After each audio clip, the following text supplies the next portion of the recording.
तैयार। ई बाबू की दादा अब मैं होगी तैयार।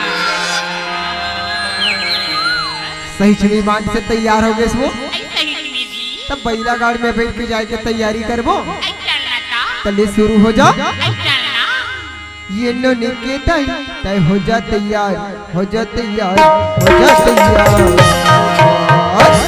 गाड़ी में जामा बनी की चाबू,